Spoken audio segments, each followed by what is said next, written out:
Yo creo que la tríada emocional más o menos quedó clara. Después, igual si quieren podemos repasar alguna tríada o alguna dimensión en particular. Quiero ir a la tríada superior, que también se llama la tríada intelectual, pero también se puede llamar tríada superior. Algo no dije del árbol de la vida que hay que decirlo, pero con la velocidad llega un momento que ya, claro, no se puede decir todo. Es que lo que es Netzach, Gesed y esta dimensión que está aquí arriba, que la vamos a llamar Jochma, la sabiduría, esta línea la llamamos en Cábala la línea del lado masculino o expansivo. ¿Ok? Estas tres de este lado. Y de este lado las otras tres, Od, Geburá y Binah, las llamamos del lado femenino o del lado restrictivo. ¿Estamos de acuerdo? Quiere decir que tenemos tres masculinas de un lado, en el lado derecho, tres femeninas en el izquierdo, que son las que están recibiendo. Y la línea media o la línea del compartir. En realidad estaríamos en el dar, en el recibir y en el compartir. Me quiero situar en la tríada superior.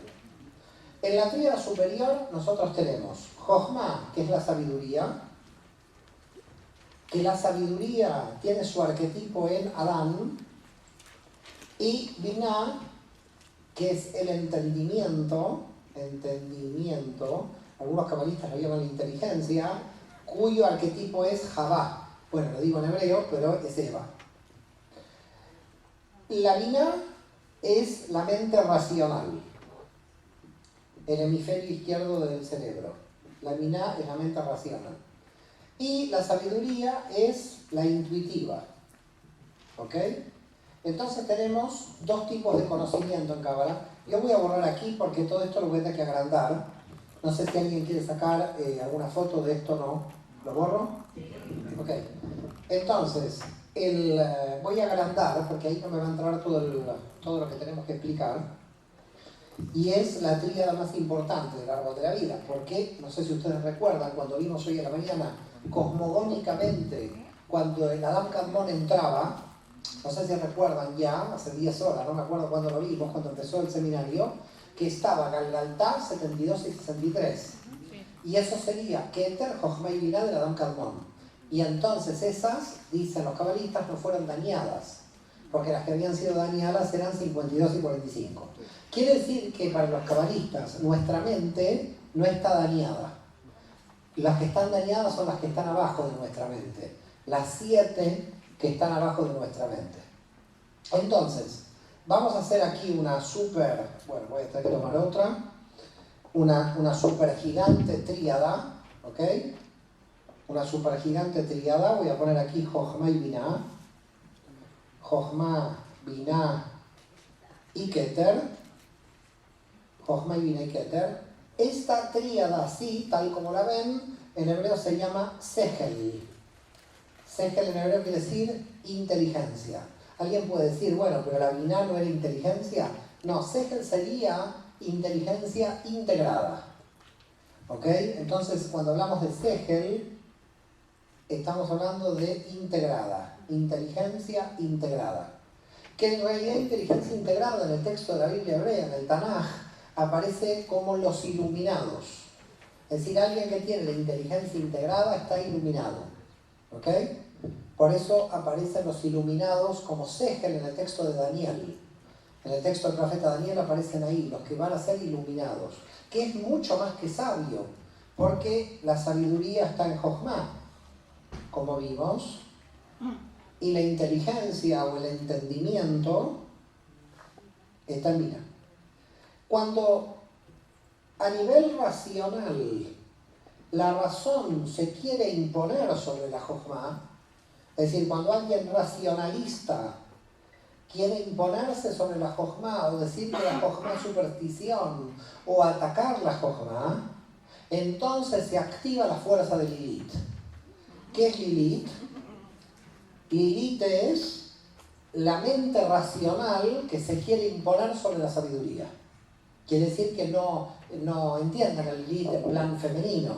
Entiendan que si yo soy una persona racionalista, que lo que quiero es imponerme sobre lo intuitivo, Yo estoy produciendo las fuerzas negativas de la Binah, por lo tanto yo estoy produciendo a Lilith. ¿Se entiende el concepto de Lilith en este término?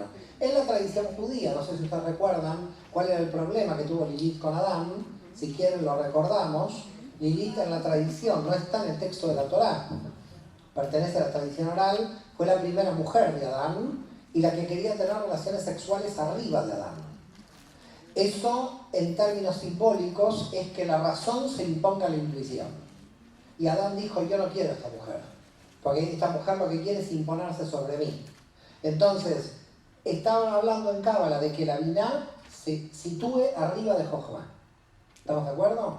Entonces, entender desde el punto de vista simbólico lo que quiere decir Lilith es el racionalista que niega todo conocimiento intuitivo. Conocimiento intuitivo que en la Edad Media se llamaba profecía. Entonces, aquí está la profecía.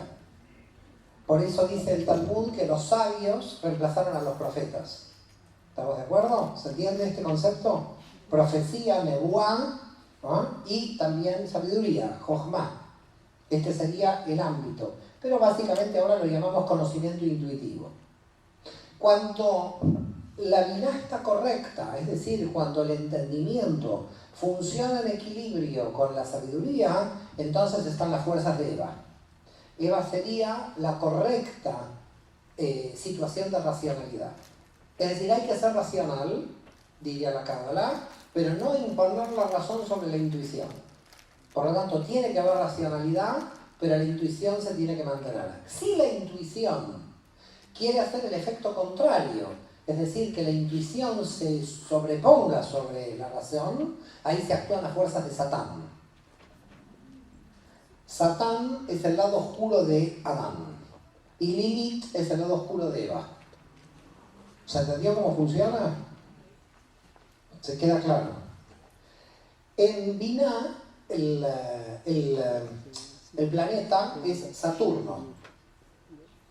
Por eso a los hijos de Israel, los egipcios lo llamaban los hijos de Saturno, porque descansaban el séptimo día. ¿Ok? Entonces tenemos Saturno, aquí algunos ponen Urano, en Keter algunos ponen Neptuno y Plutón no existía. Tampoco ahora existe como planeta, porque creo que lo sacaron como planeta. Entonces tenemos Saturno, Urano y Neptuno. Lo más importante es Saturno en el contexto de la Binah. Con respecto a los colores, yo dije que iba a explicar los colores del anterior y ya lo borré, que dije los voy a tener en el plan y al final borré los Netzach y Od.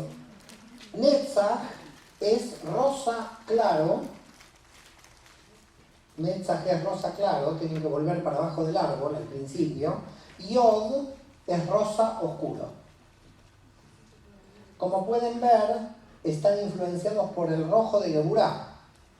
Es decir, el rojo de Geburah influencia sobre Od, que es rosa oscuro, y el rojo de Geburah influencia sobre Netzach, que es rosa claro. Pero Netzach es rosa claro porque tiene el rojo de Geburah, pero tiene más fuerza del blanco del Bet de Gesed. Por lo tanto, al ser más blanco, tiene más expansión Venus que Mercurio. Si nosotros volvemos aquí, vamos a tener que el lado oscuro de Adán es Satán. Satán ya saben que se llama con diferentes nombres. En la tradición judía lo llamamos Samael o también se llama Azazel, que tiene una gran importancia en el texto de la Torá, porque en el día de Yom Kippur a Azazel se le daba sacrificio. Además se le da un sacrificio antes que a Adonai, no sea que las fuerzas diabólicas se descontrolen. Así que por la duda vamos al diablo, le damos su sacrificio, lo tenemos al diablo tranquilo y después vamos con Dios. No sea que el diablo se ponga como loco. Quiere decir que entonces Satán, Samael o Azazel son los diferentes nombres que tiene Satán. Por favor, entiendan que en la tradición judía, la Cábala, Satán es bueno. Es decir, es un enviado de Dios. Está la serpiente ahí porque la creó Dios. A ver si queda claro. Volvemos con el problema. Dice la tradición de la Cábala que cuando uno cae bajo la estrategia de Satán, Satán llora. Porque Satán está alegre cuando usted lo superó. A ver si se entiende el tema. ¿Se comprende la situación? Es decir, la situación es que no vean a Satán malo. Es malo porque es bueno. ¿Se comprende lo que estoy diciendo o no? ¿Lo entienden? Porque los que vienen de la tradición cristiana tienen al Satán como Amalek. Nosotros tenemos a Amalek. Con este no se hace chiste, no es broma con Amalek. Porque Amalek viene a destruir todo. Pero el Satán no es malo. El Satán es útil, es decir, el Satán viene por una función. El mal se introdujo por una función. El mal no es un contrapoder, sino que es un poder al servicio de Dios también. Esto es algo muy difícil de explicar a los que vienen sobre todo de la tradición cristiana, porque lo ven a Satán como un contrapoder. No es un contrapoder, es un enviado de Dios para que haga una función. ¿Se comprende? No el caso de Amalek, que en el caso de Amalek directamente el tipo quiere cortar con Dios. ¿Se entiende? Por eso digo que quizás el Satán que viene más de la teología cristiana estaría más cerca de Amalek para ustedes que para el Satán bueno que tenemos en el judaísmo. ¿Se entiende? En el judaísmo Satán no es malo porque es bueno. ¿Se llega a comprender esto? Es decir, es el que desafía. Lo que pasa es que está tan metido el anterior Satán que este Satán no lo ve muy bien la gente. Pero este Satán es bueno. ¿Cómo, perdón? Lilith también es buena porque es la Satán mujer, es la diablesa. ¿Se entiende? Esto también es buena, no porque sea mujer es mala. Es una mala también porque es buena. ¿Se entiende? Acá el tema ¿cuál es? Satán quiere desequilibrar a Eva y Lilith quiere desequilibrar a Adán. ¿Se entiende? La parte negativa femenina quiere desequilibrar a lo positivo masculino y la parte negativa masculina quiere desequilibrar a lo positivo femenino. ¿Me sigue o no? Quiere decir que Lilith sería Satán pero en la Binah, en el entendimiento. ¿Se comprende esto? Cuando Eva y Adán copulan, es decir, que ya no tienen parte oscura, entonces se crea su hijito, Dat. Dat, que es lo que nosotros llamamos en Cábala conocimiento. Fíjense algo muy interesante, que tiene que ver con el concepto de conocimiento. Voy a borrar aquí porque igual sigo por aquí. Que tiene que ver con el concepto de conocimiento, porque el concepto de conocimiento en Cábala es muy importante. Y ahora verán por qué motivo. Nosotros decimos que cuando tenemos conocimiento tenemos Dat. Lo voy a poner en hebreo. Dalet, Ain, Taf. Dalet, Ain, Taf. Esto sería Dat. ¿Ok? Pero miren si nosotros ponemos Dat. ¿Qué es Dat en hebreo? Religión. Quiere decir que hay una sola letra que divide conocimiento y religión, que es la Ain. Y la Ain es el ojo. Por lo tanto, si yo veo con mi propio ojo, dejé de ser religioso. Soy gnóstico, soy Daatán, conocedor. Entonces hay gente que es Dati, religiosa, bien. Y hay gente que es Daatán, que es conocedor o gnóstico. Y el gnóstico lo que quiere es a la religión agregarle su propio ojo personal. Porque lo que quiere es conocer. ¿Se entiende la diferencia? Entonces el religioso de ti está ligado a la liturgia, está ligado a la religión, muy bien. Ahora se pueden hacer las dos cosas. Se puede ser religioso y se puede ser gnóstico. Es decir, una cosa no quita la otra, ¿se entiende? Este es un religioso más de la mecánica, de todos los días, y este es el que quiere estudiar y el que quiere crecer, porque lo que quiere es cumplir con lo que dice Proverbios 14:14. ¿Qué dice Proverbios 14:14? El que busca a Dios lo entenderá todo. No dice el que cree, dice el que busca. Este cree, este busca. Este llegó al final porque cree, este no llegó al final porque no cree, este busca. Por lo tanto, a mí cuando me preguntan, ¿usted cree en Dios? No, yo no creo, yo experimento a Dios. Es diferente. ¿Se entiende la diferencia? Alguien puede creer en Dios, me parece muy bien que crea. Yo no creo, yo lo experimento. Experimentar quiere decir que yo lo vivo en mi interior. No es que yo creo teóricamente en la existencia de un ser, sino porque yo lo estoy viviendo. Quiere decir que en la Cábala, la mística judía es la experiencia de Dios en la interioridad. No es la creencia de Dios en la exterioridad, no anda Dios por ahí. Tampoco anda Satán por ahí. Si alguien me pregunta dónde está Satán, yo le traigo un espejo. Sí, había una señora, cuando fue en Bogotá, me acuerdo alguna dijo, usted, ¿dónde está Satán? Y entonces le dije, la estoy mirando. Yo no sé si lo entendió o se ofendió, pero siguió el seminario, ¿eh? No sé si me hizo una enemiga en Colombia o qué, pero siguió en el seminario la mujer, porque creo que lo entendió. ¿Se entiende? No es Satán que pulula por ahí. Satán está dentro. ¿Estamos de acuerdo? Ahí que les quede claro, ¿no? Porque la gente se quiere sacar al Satán. Siempre el Satán es el otro que anda por ahí. No, el Satán es uno. ¿Se entiende el concepto de Da'at o no? ¿Se comprende? Ahora fíjense cuando dice el texto de la Torá, Adán conoció a Eva. ¿Qué está diciendo? Intimó, me gusta acá la palabra, la chica es muy fina, muy delicada, intimó. Me gusta, me voy a tomar el concepto de intimó, se unió sexualmente. Eso quiere decir conoció. Fíjense, conoció quiere decir se unió. Dat se puede traducir como unión.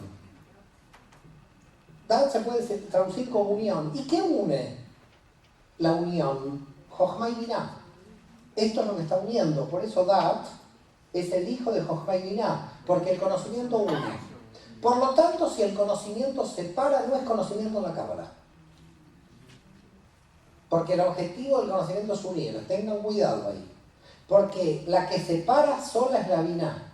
La Biná separa porque la Biná tiene el concepto de diferenciación. Por tanto, ella separa. ¿Estamos de acuerdo? Pero en realidad, Dat es unión por el conocimiento. Entonces, volvemos otra vez. Voy a borrar aquí Dat y Dat. Voy a borrar esta diferencia para que ustedes puedan ver lo que es el resultado de esto. Porque Satán no puede atacar, dicen los cabalistas, si primero no divide. Por lo tanto, Satán divide, después ataca. Fíjense lo que hace Dat. Dat está uniendo. Quiere decir que Dat está en contra de Satán.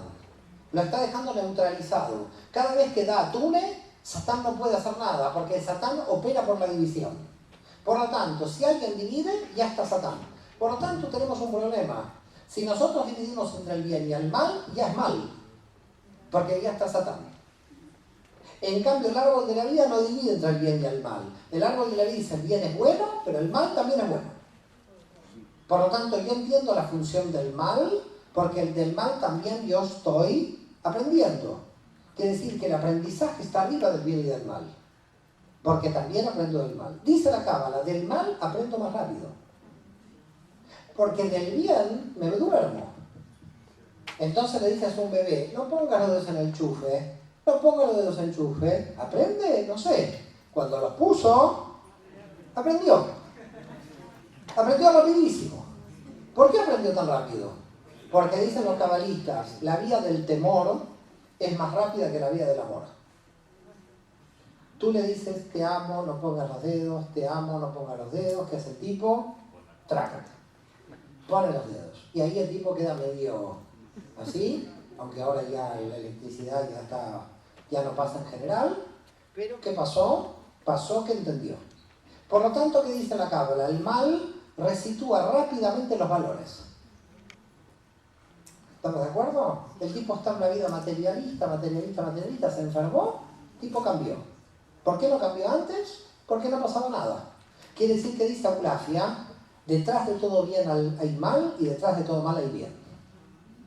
Detrás del bien puede haber mal, porque yo te puedo hacer daño por el bien. ¿Cómo daño por el bien? No entiendo. Vamos a poner un ejemplo. Imaginen que yo estoy contratando a un entrenador personal. Personal trainer, se dice en inglés. Entonces viene el primer día, le pago, no sé, $3.000 por mes, imagínense, súper entrenador personal. Y entonces el tipo llega y dice, vamos a comer una tarta de chocolate hoy. Me como la tarta de chocolate, viene al otro día, otra tarta de chocolate, viene al otro día. ¿Para qué te pago? Yo te pago para que me hagas sufrir. Entonces viene un entrenador, gracias señor Mordejai, viene el otro entrenador, y el tipo me hace sufrir. ¿A quién le pago? ¿Al de la tarta de chocolate o al que me hace sufrir? ¿Al de la tarta de chocolate? Su Satán está muy mal, ¿eh? Lamento, señor Israel, pero su Satán anda mal. Tenemos 72 ángeles, 70 que miran y después está Israel y Satán, ¿sabes? En general, menos el señor Israel, que es un caso aparte, la gente contrata el que te hace sudar. Y mientras más te hace sudar, más le pagas al entrenador personal. ¿Cuánto hay que pagarle a Satán? Porque este es el entrenador que me hace sudar como loco. Dicen los rabinos en el Talmud, de Satán hay que aprender algo muy importante. Trabaja las 24 horas. Es decir, hay que aprender a trabajar como él, porque trabaja sin parar. No descansa Satán. Todos los demás ángeles van a descansar, menos este que quiere cumplir muy presuroso su programa. Entonces, detrás de todo mal hay bien, detrás de todo bien hay mal. Esto es lo que creó la confusión del árbol del conocimiento del bien y del mal. Es decir, el conocimiento del bien y del mal no creó el mal, porque el mal ya estaba en la serpiente. Cuando la serpiente estaba en el Gan Eden, en el jardín de Edén, ya estaba el mal por ahí. Pero ¿cuál fue el problema? El problema fue la confusión. Ahora se mezcló el bien y el mal. Detrás de gente buena y gente mala, y detrás de gente mala y gente buena. Nadie sabe nada. Quiere decir que estamos en estado de tohu vabohu, confusión y vacío. Ese es el estado en que quedamos, por lo que sucedió, digamos, en el Gan Eden. Entonces, ¿qué tenemos? El conocimiento tiene que restablecer el Gan Eden. Es decir, el conocimiento tiene que subir para llegar al nivel del Gan Eden. Explicar la Binah, qué elementos constituyen su equilibrio y qué elementos constituyen su desequilibrio. En la Binah están los dogmáticos. El dogmatismo se encuentra en la Binah, porque la Binah cree que un fragmento de esta realidad es verdad. Por lo tanto, un dogmático lo que hace es idolatrar un concepto sobre la realidad general. Entonces, lo que hace la Binah es tomar un fragmento de la realidad, que puede ser un concepto, y ese concepto lo idolatra. Es decir, parte el Ein Sof, porque está cortando el Ein Sof. Nosotros sabemos que la única verdad es el infinito. Pero cuando yo ya pongo un finito el Rebbe de Lubavitch, un finito el Mesías, un finito San Antonio, o San Gabriel, o el santo que quieran, acá estoy en un problema. La Binah es el centro de la idolatría. Por eso en la Binah, el nombre que corresponde a la Binah en Atzilut es Elohim. Es el nombre plural, porque es la pluralidad de fuerzas. No sé si voy a llegar a los nombres de Dios de Atzilut, pero los tengo aquí por si alguien me los pregunta al final. ¿Tienes una pregunta?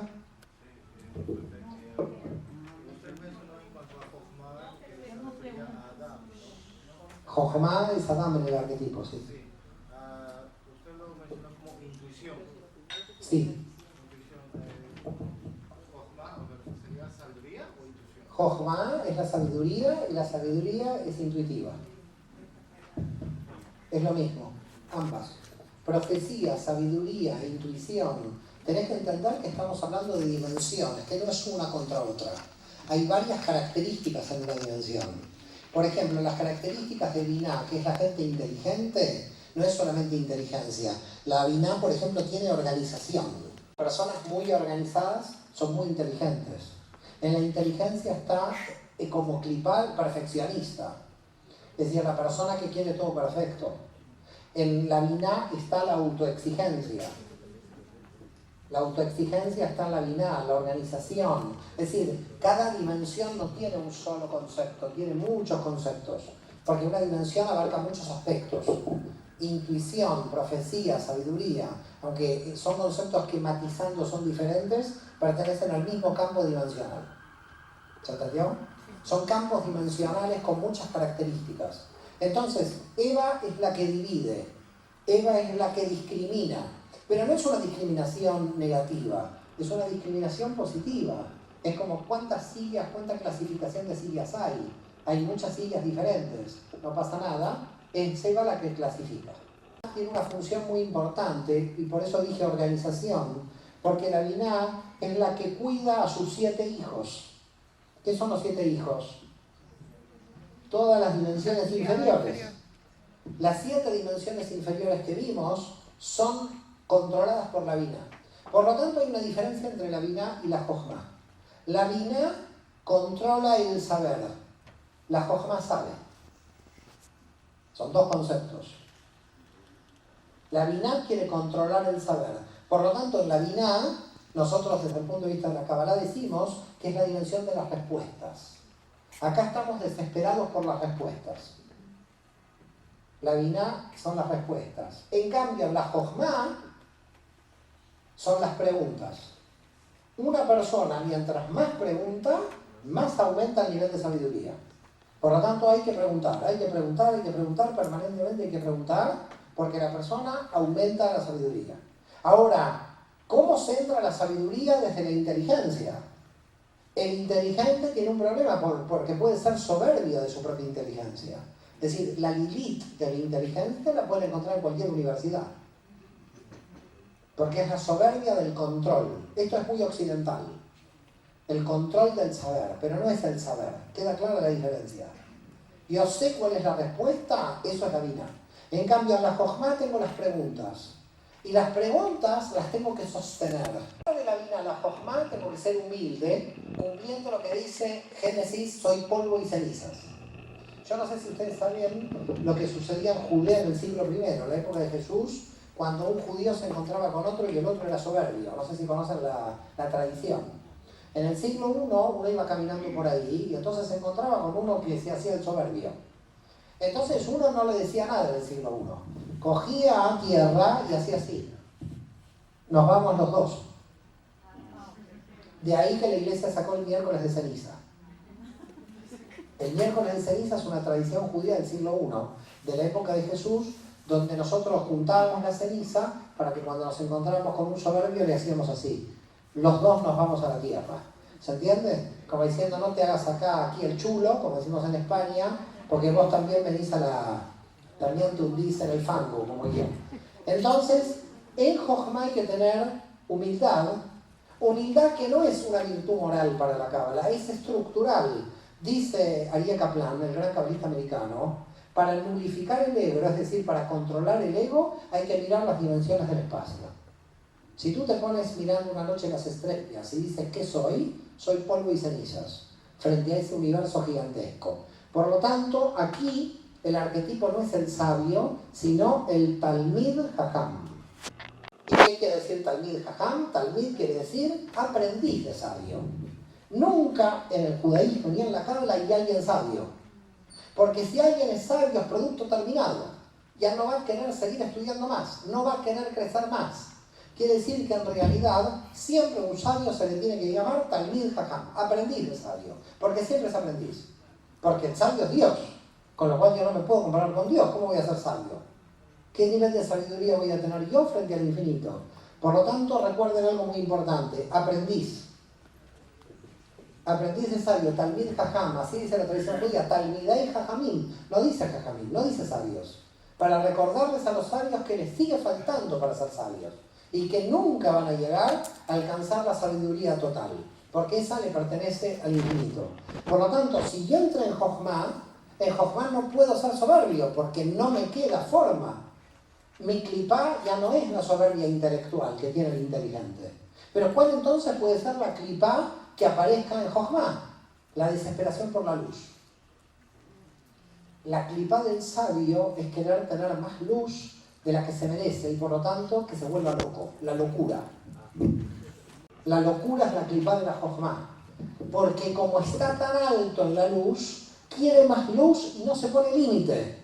Y si no se pone límite se puede volver loco. Con lo cual, ¿cuál es la forma de frenar la locura? Es tener biná, porque tenemos organización. Entonces en la Cábala hay dos tipos de locura. La locura del sabio, que sería la locura del loco, con lo cual el sabio sería el loco más la inteligencia, y por lo tanto la inteligencia hace que el loco se vuelva sabio. ¿Me siguen? Y el dogmático es igual al inteligente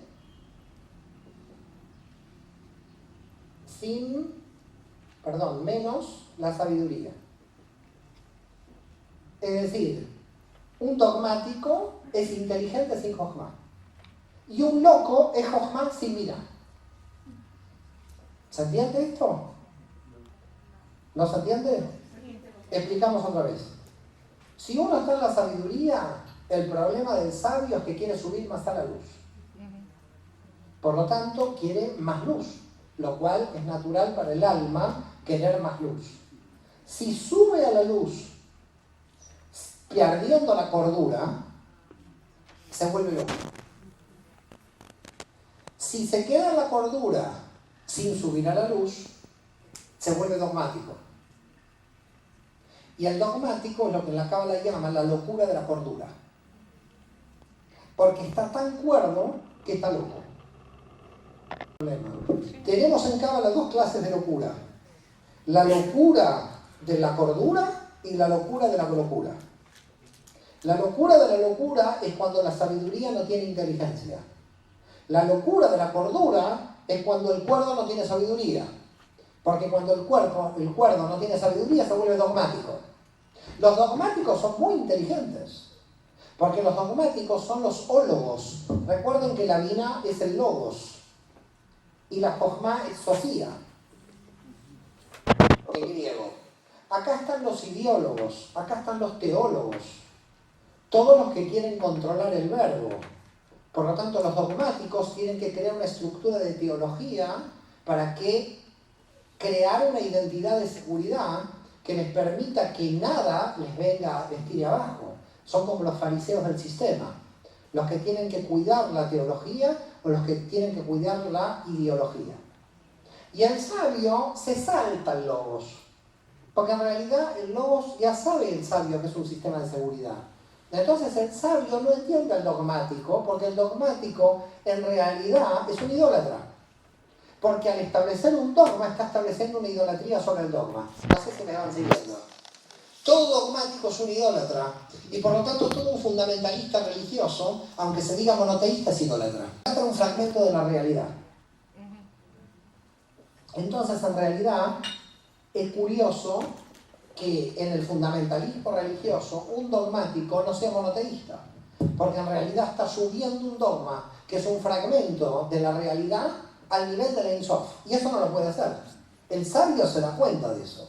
Por eso el sabio en realidad supera a la inteligencia, porque en realidad el inteligente no tiene herramientas para luchar contra la sabiduría, simplemente porque la sabiduría no lucha contra nada. Y ese es el problema del ideólogo o el teólogo, porque el teólogo necesita el debate y la interpretación para luchar. Porque el teólogo sí está basado en la hermenéutica del conflicto. En cambio, el sabio no está en el conflicto. El sabio dice no hay ningún conflicto y por lo tanto no tiene nivel de resistencia frente al dogmático. Y por eso el inteligente se desarma frente al sabio. Porque la inteligencia no puede jugar al nivel en que está jugando la sabiduría. No sé si me van siguiendo. Mientras en la sabiduría, mientras en la inteligencia juega con un juego de ajedrez, donde el otro es el oponente y juega con las negras, y yo juego con las blancas, el sabio juega con las negras y las blancas, porque las negras también lo están haciendo aprender.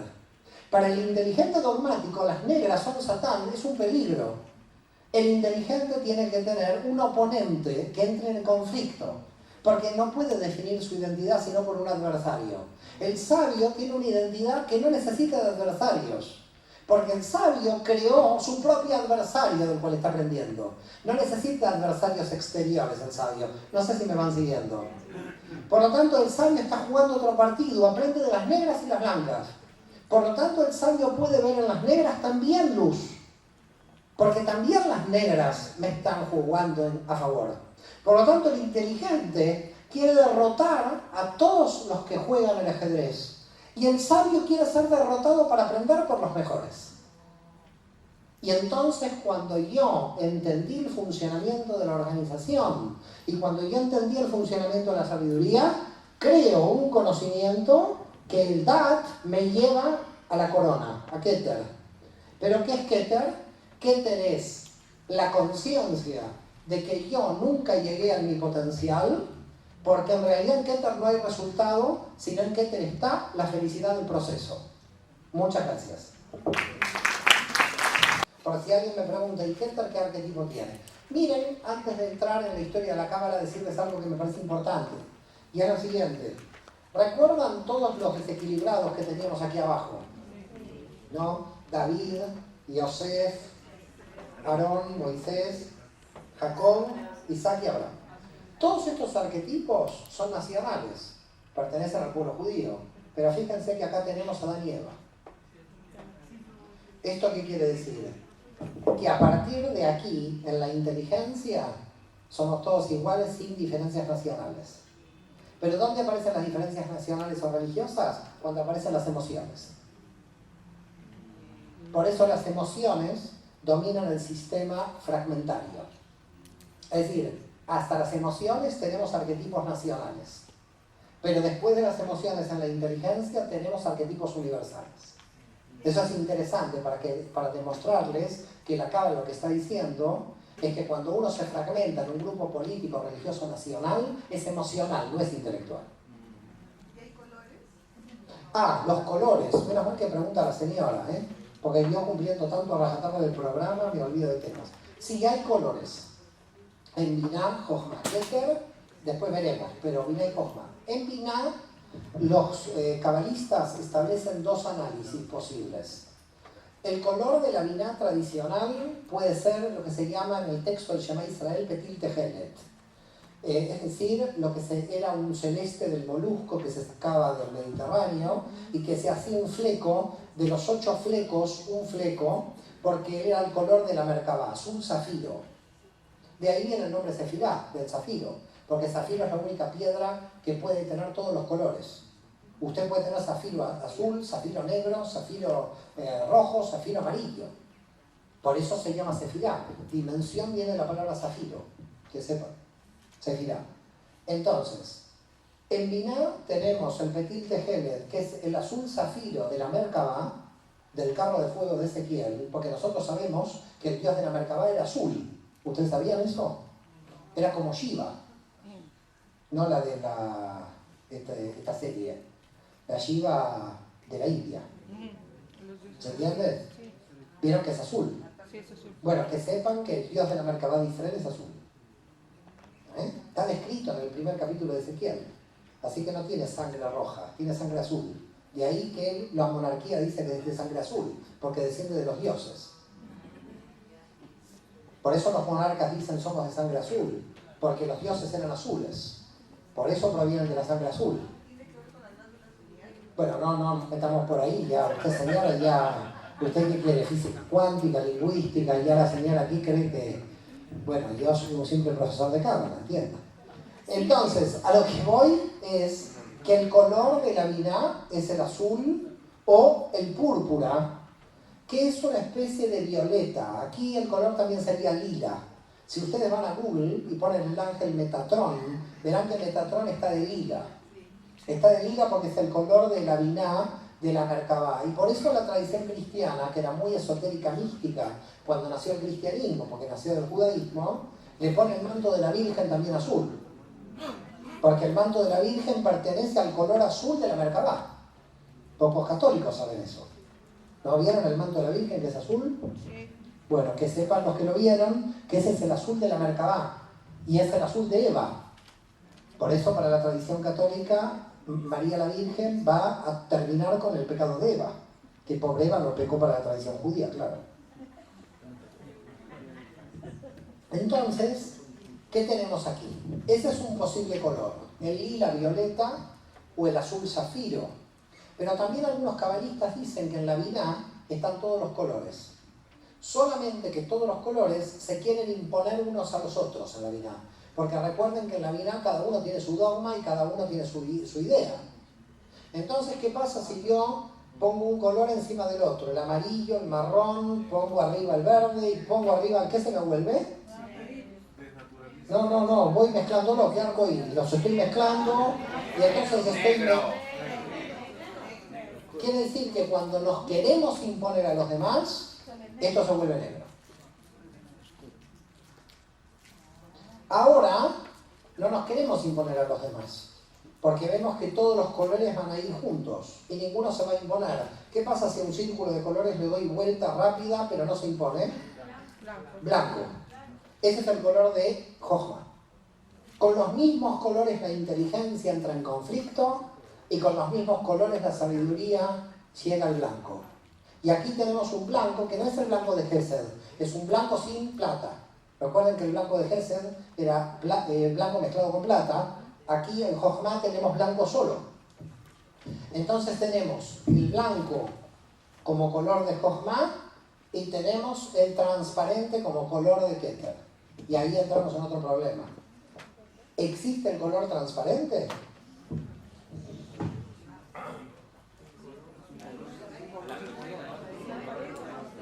Miren el debate,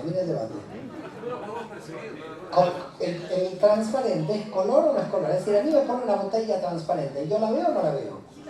¿Y cómo la veo si es transparente? ¿Debería desaparecer? ¿Es color o no es color? Eso es Keter. Keter es donde pasa la luz y es transparente. Pero es algo, porque es transparente. No sé si me entienden. Esto llevó a los cabalistas a un conflicto largo en la Edad Media con respecto a Keter. Muchos dijeron Keter no existe, Keter es transparente, Keter es no color. Por ahí viene el infinito directo. Y otros dijeron, no, Keter existe. Tiene que haber un transparente que frene la luz algo para que se pueda ver algo de luz después en Jochma. Si no, no se puede ver. Entonces, en realidad, estamos ante un problema de lo que es el transparente. Pero Keter es transparente. En las meditaciones de Abulafia, de la Cábala, ¿qué hace Abulafia? Toma el sagrado nombre de Dios, el tetragramatón, y lo pinta del color que quiere invocar la energía de cada dimensión. Por lo tanto, si Abraham Abulafia quería invocar el amor, ¿qué hacía? Ponía el tetragramatón en verde. Si quería Abraham Abulafia invocar la materia, ponía el tetragramatón en azul. ¿Quién dijo que no? Si Abraham Abulafia quería imponer la inteligencia, les digo algo. Esto ya cuesta dinero, si no, la que voy a decir. Ya, lamento. Abraham Abulafia tiene un mantra para atraer mujeres. Yo lo tengo en mi despacho. A nadie. Bueno, acá sí, por eso dije, acá empieza aquí la... Para hombres.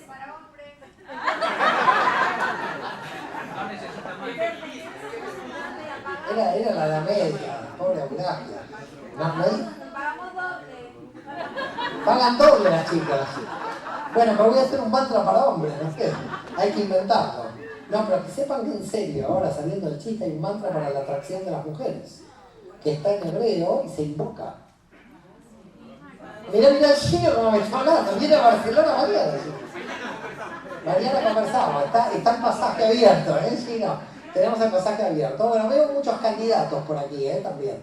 Bueno, nada, estos son mantras meditativos, eso es otra cosa, no me quiero meter ahí. Pero ¿se entiende esto más o menos? ¿Se entendió? ¿Había alguna otra pregunta? ¿Le contesté la pregunta, señora, al final o no? Para los hombres, ¿cuál es?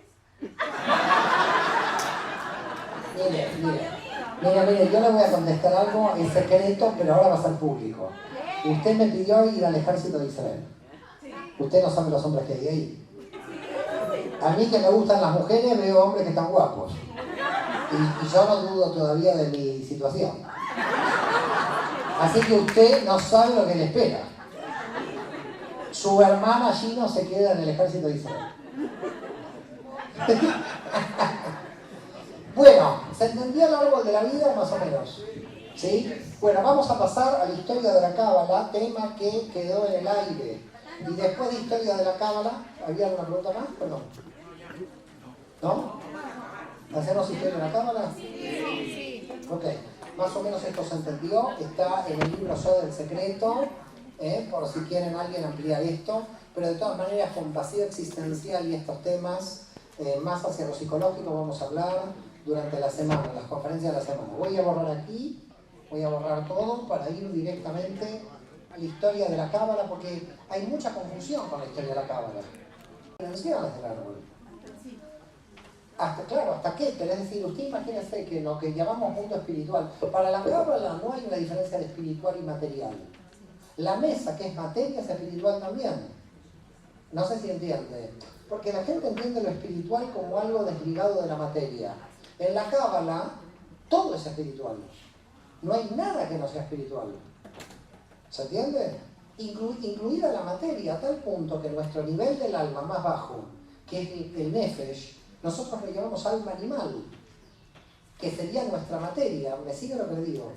Entonces, no hay diferencia entre materia y espíritu en la Cábala. La materia es la máxima densidad del espíritu. también es espiritual. Para la Cábala todo es espiritual, toda la realidad es espiritual. No hay nada que se le contraponga a la espiritualidad a la Cábala. La ciencia es espiritual, el mal es espiritual, el bien es espiritual, los hombres, las mujeres, los niños, los sabios, los locos, toda la realidad es espiritual. Y la materia también dentro. Se entiende que no hay diferencias entre espiritualidad y algo que no lo es. No sé si me sigue. No hay nada que no se entienda como espiritual. Pero está bien que haga la pregunta, porque parecía espiritual en contraposición a algo. Si ponemos espiritual en contraposición a algo, estamos en biná, otra vez en la división.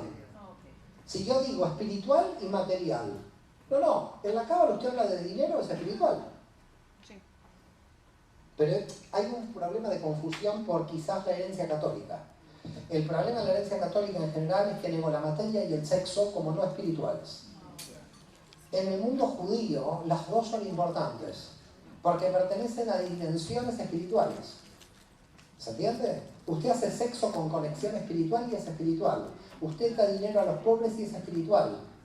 Intrínsecamente ni el sexo ni el dinero son contra la espiritualidad.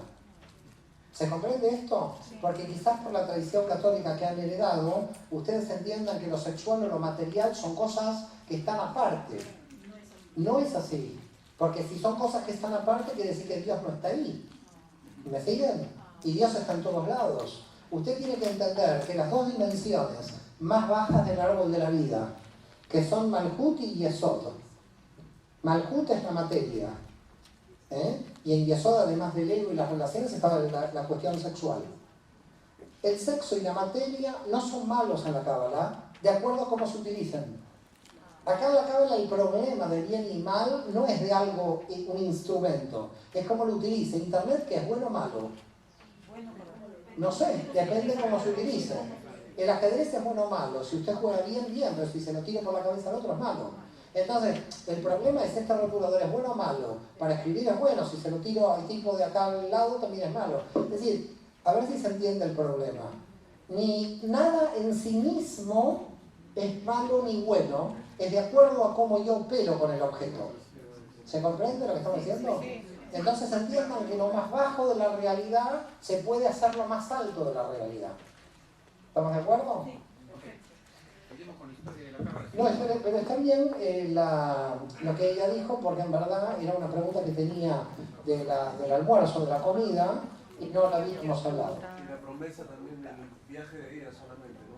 ¿Cuál es el viaje de ida? A Israel. Ah, de llevarla a Israel y que no vuelva. El cheque va a ser más alto, si me lo tengo que llevar ya el ejército. Pero la señora quiere ser del Mossad, me dijo, del espionaje. Pero para el espionaje quiere ser discreto. ¿Usted es discreta? Sí. Bien, ya está. Entra en el Mossad seguro esta mujer. Las dimensiones son... Por favor, escúchenme. ¿Cómo, perdón? No va a acabar si seguimos interrumpiendo y no va a acabar todos los temas.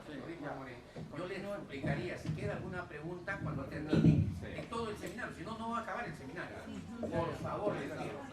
Gracias. Bueno, a ver, lo que voy a tratar de hacer es explicar la historia que no expliqué. Lo voy a tratar también de sintetizar, porque hay tanto material que podemos estar aquí mucho. Voy a tratar de dividir la historia de la Cábala. La Cábala más o menos empieza en el -2 o -1 antes de Jesús, antes de Cristo. Hay información de temas místicos entre los esenios del Mar Muerto, en Qumran. Y por lo tanto, estaríamos hablando de Israel, y para la tradición en Galilea se desarrolla en el siglo II con Shimon Bar Yochai. ¿Ok? El sabio de la Cábala en la cueva de Merón en Galilea. Y esto estamos hablando del siglo II. ¿Por qué establecemos el nacimiento de la Cábala sobre el siglo II a.C.? Porque en realidad la Cábala trabaja dos secretos del texto bíblico: el Maaseh Bereishit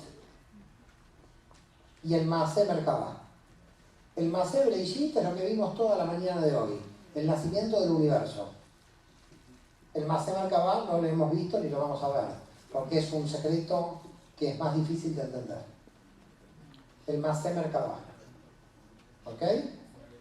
Entonces, es el misterio del carro de fuego. Estos son los dos secretos. El secreto de Maaseh Bereishit aparece en el capítulo 1 de Génesis. y el secreto del Masé Merkabah en el capítulo 1 del texto del profeta Ezequiel y en el capítulo 6 del texto del profeta Isaías, que los dos describen en la Merkabah. ¿Ok?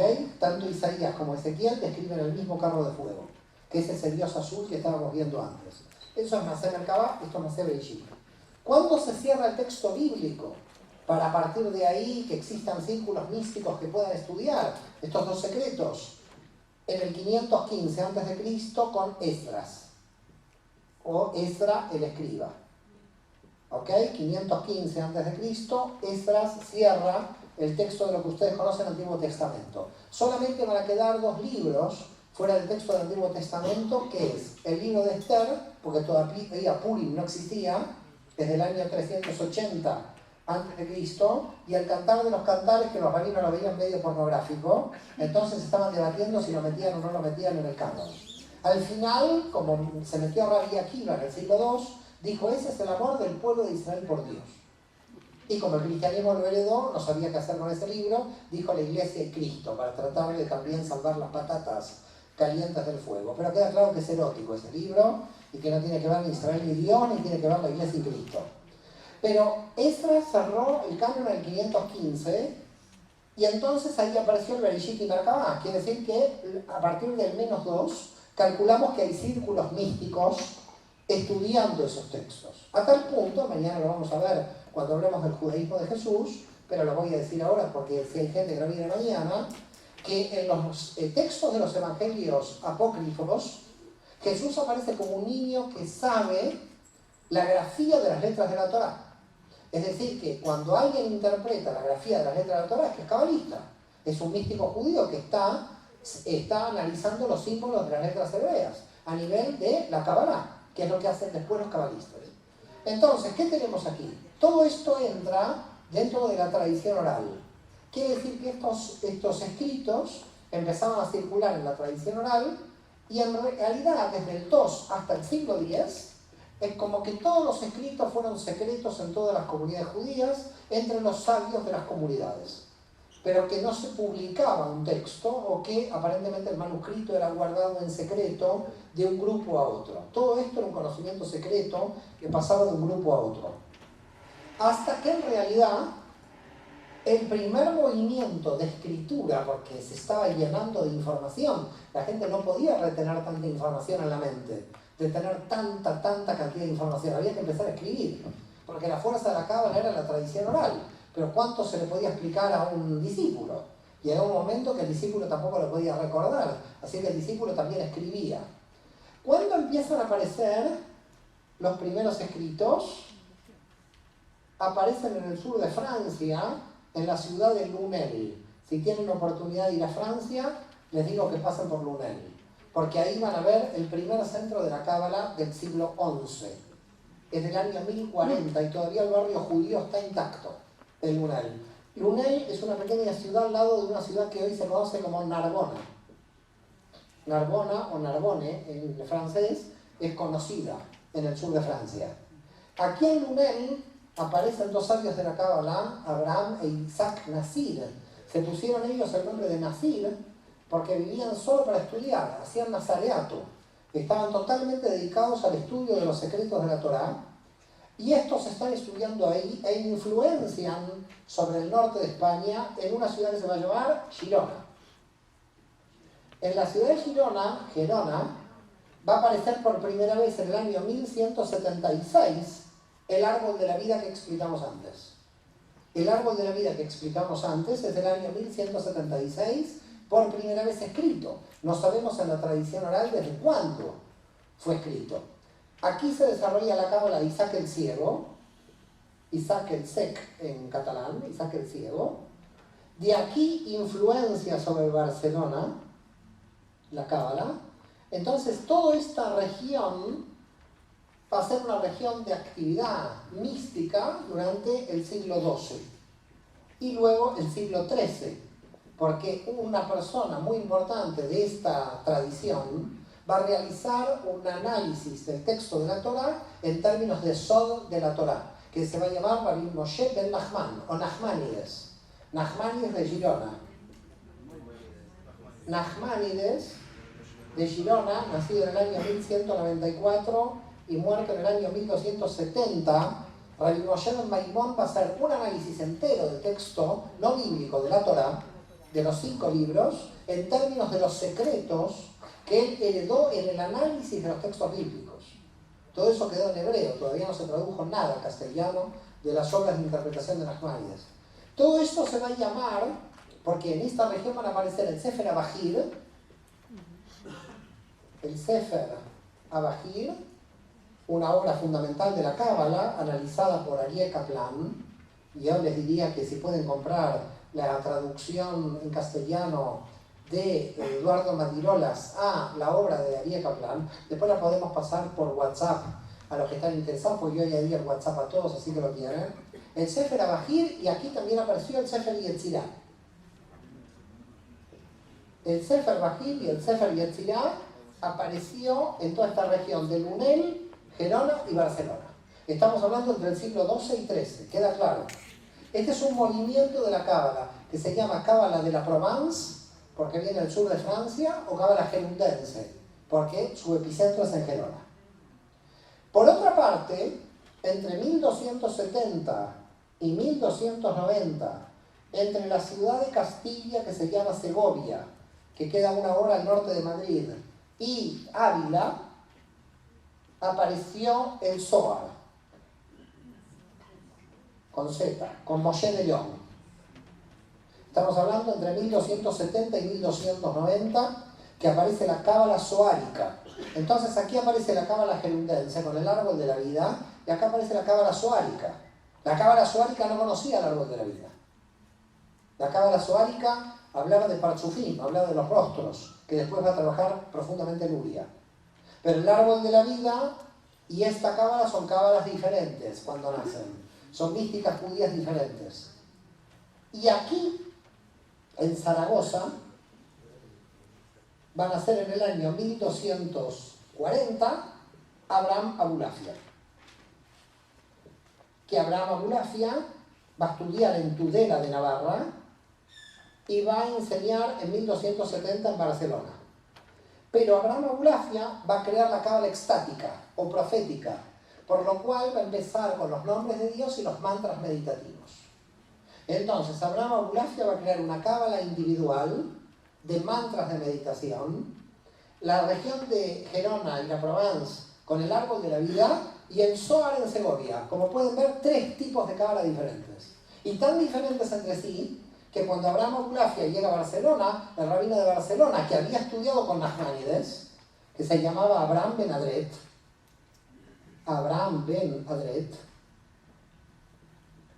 que había estudiado con Nachmanides y fue rabino de Barcelona a fines del siglo XIII, Abraham ben Adret, que estudia cábala con Nachmanides, lo declara loco a Abraham Abulafia, porque no entiende la cábala de Abulafia. Y la cábala de Abulafia posiblemente, dicen los investigadores, que viene del sur de Alemania, de Worms. Abraham Abulafia es el que trabaja por primera vez la gematría, la numerología. Entonces tenemos la numerología que aparece con Abulafia por influencia de la cábala de Alemania. El árbol de la vida, que no sabemos desde dónde aparece, pero aparece acá en Gerona en el 1176 y el sol en el año 1270. De Abraham Abulafia va a aparecer un discípulo que se llama Yosef de Jicatilla. Yosef de Jicatilla va a hacer una obra en hebreo que se llama Sharei Yorah, las puertas de la luz, una obra fantástica, impresionante. ¿Qué hace Yosef de Jicatilla en Sharei Yorah? Une los nombres de Dios y la gematría de Abraham Abulafia con el árbol de la vida de esta escuela. Es decir, que Yosef de Jicatilla junta la escuela de Abulafia y la escuela de Gerona. ¿Me van siguiendo? Y luego de Yosef de Jicatilla va a Segovia, con lo cual ahí se encuentra con los sabios del Zohar. Para el siglo XIII, yo diría ya entrando el XIV, toda la cábala está en vías de ser unificada, pero durante el siglo XIV se vuelve a perder otra vez, es decir, no tenemos grandes representantes de la cábala hasta la expulsión de 1492 de los judíos de España. En ese momento, en el año 1474, es decir, que ¿cuántos años tenía? 18, ¿no? Aparece en Toledo, nace en Toledo, David ibn Zimbra. David ibn Zimbra es el primero que analiza las letras hebreas y la grafía de las letras hebreas en un libro que se llama Sefer Otiot. Expulsión de los judíos de España de 1492, David ibn Zimbra se va por el norte de África a Egipto. David ibn Zimbra en Egipto, que van a nacer en Toledo en 1474, va a morir en 1576 con 102 años. Y David ibn Zimbra en Egipto va a ser el maestro de Isaac Luria. Isaac Luria va a meditar 20 años en el Nilo para escribir todo lo que va a escribir. 20 años en el Nilo, mirando el Nilo, y solo se reunía con la mujer para comer y hacer el amor en Shabbat a la noche, que es la mitzvah. Después toda la semana volvía a meditar y volvía otra vez a comer y a hacer el amor y otra vez a meditar. 20 años así. Ese es Isaac Luria, el Aritzal. ¿Me siguen o no? Monje no era.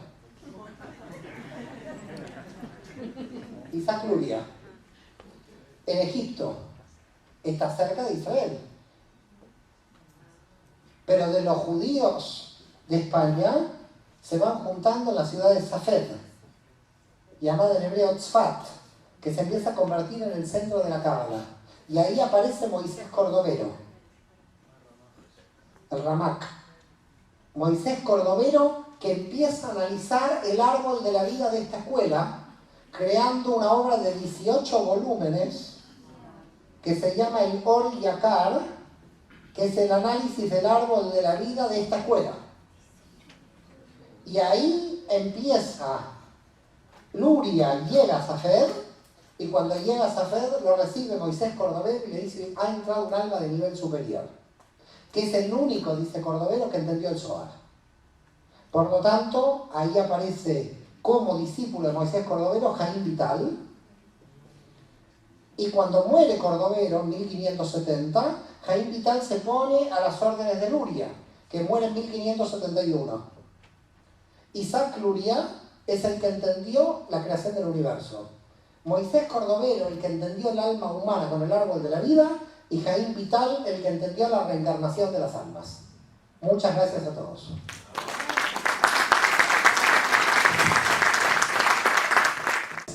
Voy quedando con menos dedos, menos fuerza, menos voz. No sé qué va a llegar de mí a Buenos Aires, la verdad. Pero bueno, solo quiero terminar con este tema de la historia, porque yo lo dejé en el siglo XVI. ¿Y qué pasó del siglo XVI al siglo XXI con la Cábala? Para decirlo en 5 minutos, 10 minutos y terminar por lo menos esto. Es decir, la máxima Cábala se alcanza en Safed. La Cábala se expandió mucho porque gran parte de la liturgia judía se impregnó de la Cábala. El Lejado Di es una obra de la Cábala cuando se lee en el Shabbat, en el texto, digamos, hebreo, y hay un montón de temas de Kabbalah metidas en la liturgia de Yom Kippur. Está lleno, es decir, los cabalistas realmente en el siglo XVI influyeron terriblemente sobre toda la liturgia. Digamos, toda la liturgia judía se convirtió como una especie de mantra y se divulgó bastante después de este momento durante el siglo XVII. ¿Pero qué la desacreditó? Porque hubo un movimiento que la desacreditó. ¿Puedo borrar aquí toda esta parte? Creo que...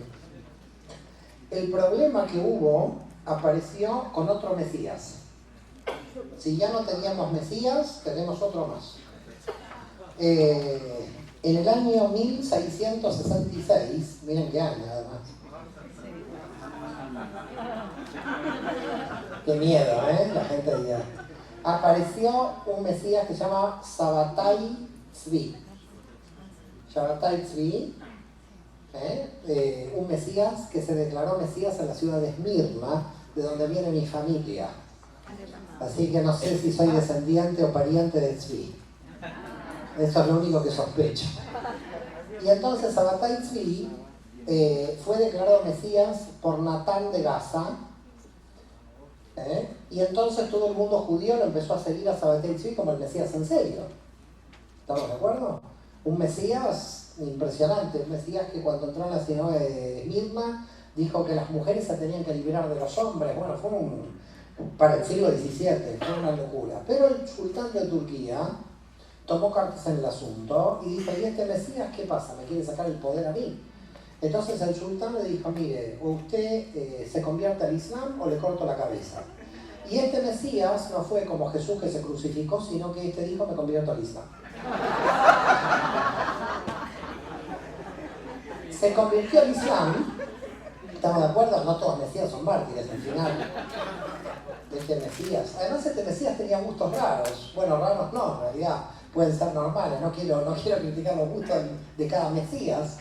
Pero este Mesías pidió una rubia de 18 años, una judía de Polonia, porque dijo que él necesitaba una virgen de Polonia para poder contraer matrimonio. Un Mesías muy sui generis. La verdad es interesante este Mesías, que lo puedan estudiar porque es realmente de película.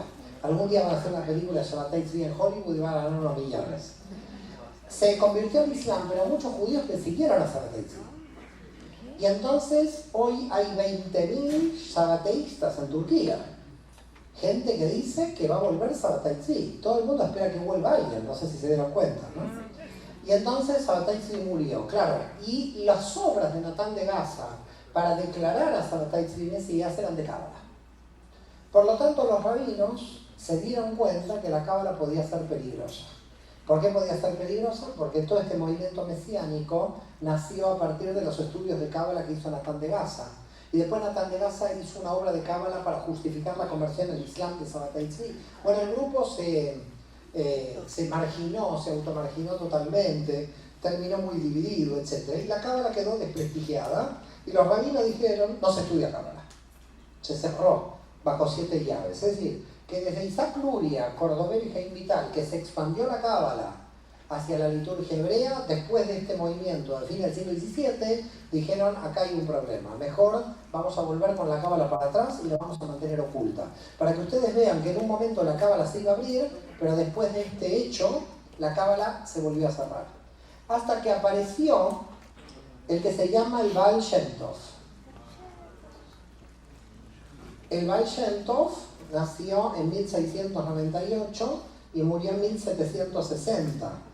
Apareció en la región del oeste de Ucrania, la Podolia, y toda la región que linda con Polonia.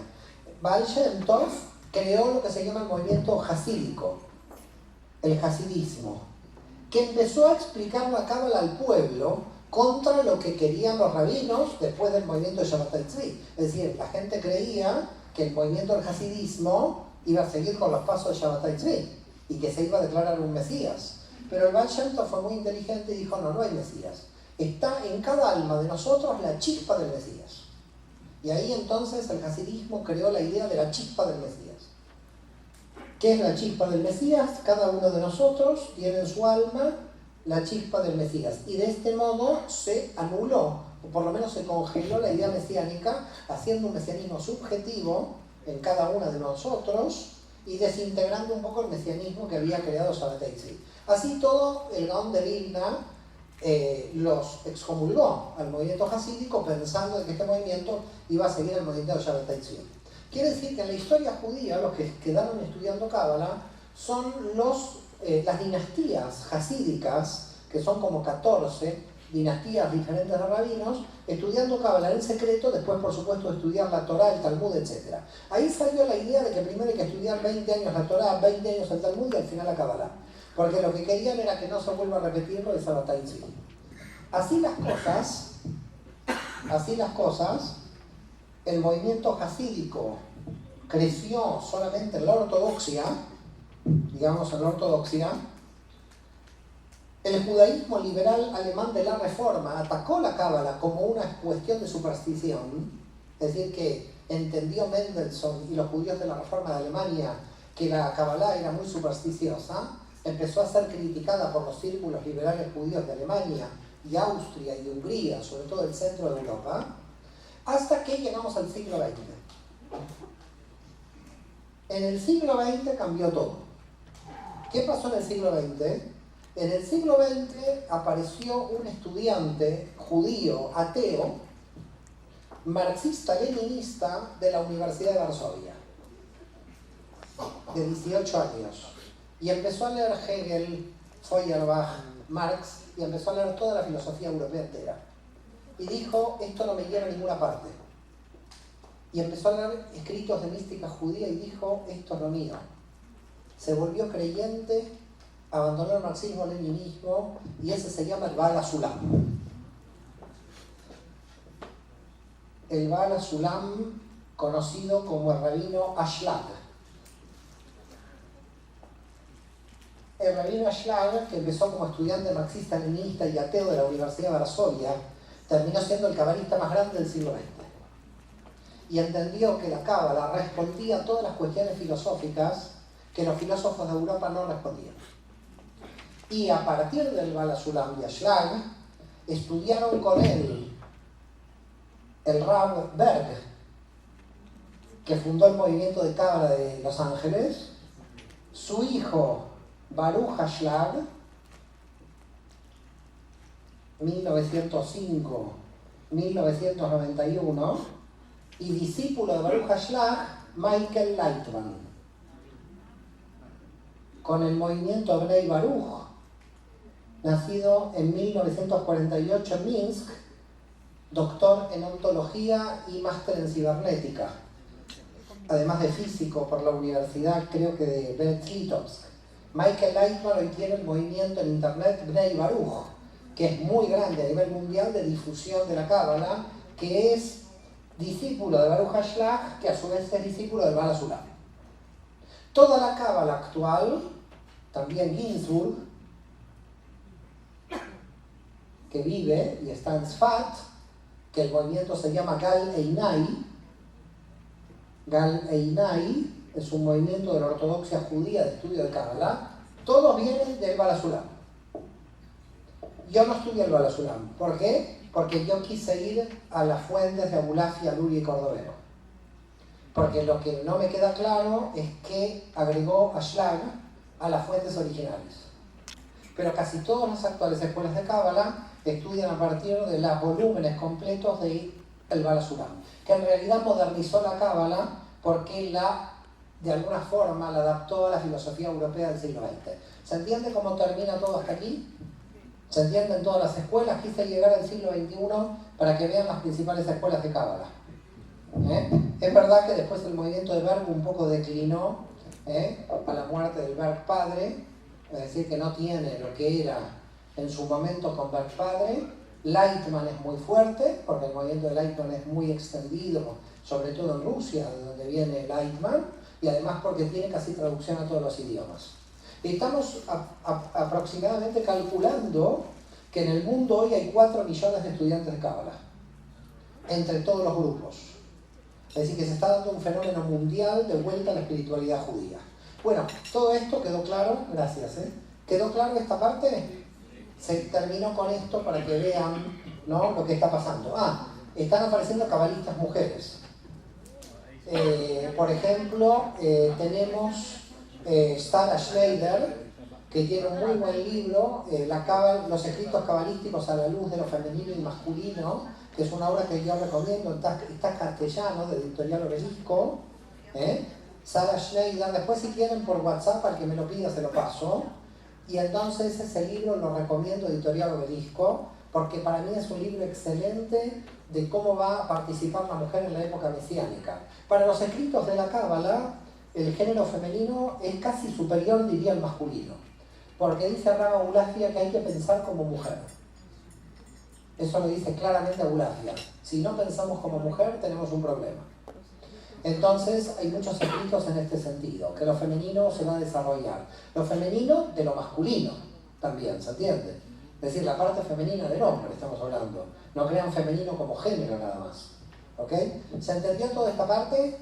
Bueno, vamos a hacer entonces en la media hora que queda, ¿puedo borrar o quieren fotografiar? No. Puedo borrar. Vamos a hacer entonces, en esta media hora que nos queda final, la idea de libre albedrío y predestinación, porque en realidad es una paradoja, es un poco un problema. Vamos a tratar de explicar lo que dice en principio Hasdai Crescas. Hasdai Crescas vino y filósofo del reino de Aragón, nació en el año 1340 y murió en 1410. Un libro que se llama Or Adonai, la luz de Dios. Este libro es bastante curioso, les cuento una anécdota porque me parece interesante. Yo traté de buscar este libro porque en la tradición judía, Hasdai Crescas se enfrentaba a los dogmas de Maimónides, a los 13 principios de la fe. Es decir, que nosotros en todos los Shabbatot leemos los 13 principios de la fe de Maimónides, pero no son los principios de la fe judía, son los principios de la fe judía para Maimónides. Porque los principios de la fe judía para Hasdai Crescas eran 4, no 13. Hubo un gran debate con respecto a los principios de la fe judía. La gente, porque los canta en Shabbat, creen que son los principios de la fe judía. En la fe judía no hay ningún principio. Es decir, todos los rabinos están debatiendo cuáles son los principios de la fe judía. Por lo tanto, para tratar de entender esos principios, a la tesis doctoral de filosofía mía, que era de Maimónides, quería averiguar sobre Hasdai Crescas cómo se oponían los principios de Hasdai Crescas.